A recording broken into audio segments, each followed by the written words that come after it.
I hope you're enjoying the music on this Monday afternoon. It's Gary in for Robert. Do keep your calls, your texts and your emails coming in. On the back of Mr. David Arnold, the Bond music man, being our listed Londoner in the first hour of the programme, we thought that we'd ask you to help us compile a list of your favourite 007 films, your favourite Bonds, your baddies, your girls, your songs, and also your quotes. Keep those coming in. 0207 224 2000. If you want to text, it's 07786 200 949. And if you want to email, it's yourlondon@bbc.co.uk. And we were also asking a little bit earlier on if you had any connection to any of the Bond films, or if you had an early edition of any of the Bond books. And I'm looking forward to talking to Derek down there in Beckenham this afternoon, who was apparently in a Bond film. Hello, Derek. Hi, Gary. Nice to talk to you. Well, we go back a long way. I used to work at Record Mirror and Sounds while you were working at NME all those years ago. Oh, my gosh. So you would have been based over at Longacre in Covent Garden?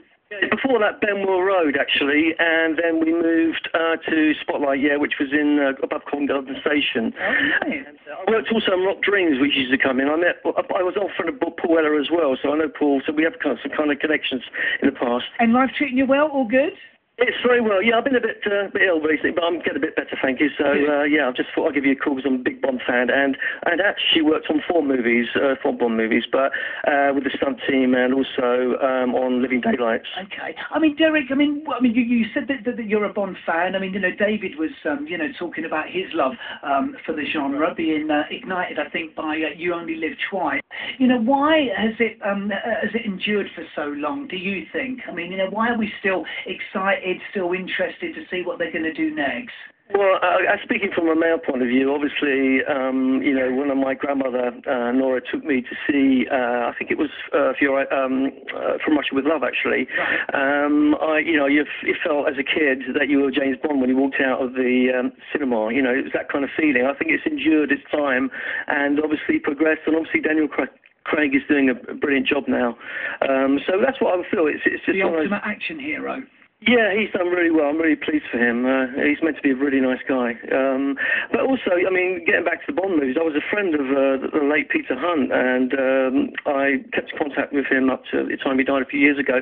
And he told me the story. The reason why George Lazenby didn't do the next Bond film was because he was influenced by an Australian, I think it was an Australian or American DJ, who said it was old-fashioned, and you've got to get used to new movies like Easy Rider, which is coming out at that time. Interesting. Yeah, that's the reason why. And Peter, I quote Peter, he said, George was such a silly boy.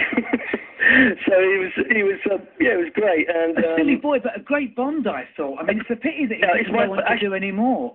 Gary, I'll tell you something, right?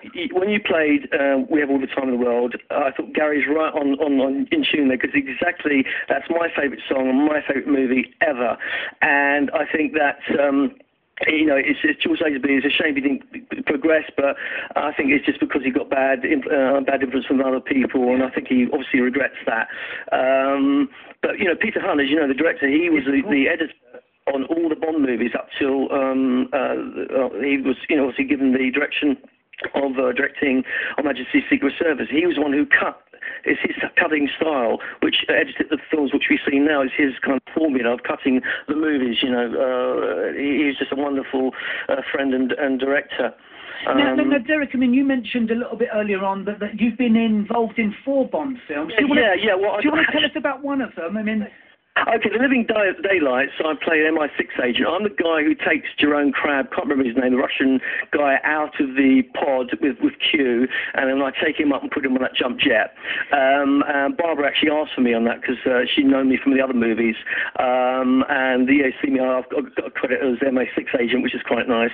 But I work with the stunt team on View to Kill at Zoran's in Zoran's the big tank scene in it with Christopher Walken, GoldenEye, and for myself and Pierce Brosnan go back to our first supporting roles, because extras, obviously I did the extra work, which we like to be called supporting artists nowadays, but I'm not that anymore. But myself and Pierce Brosnan actually worked together on a thing called Mirror Cracked as extras, and then years later I called on the Bond film. Terry Madden, the assistant director, called me on the Bond film. There we were, all those years later, and he remembered. Derek, go on, you want to say? Well, last before I go, my favourite quote is from Her Majesty's Secret Service, and it's, "This never happened to the other fella."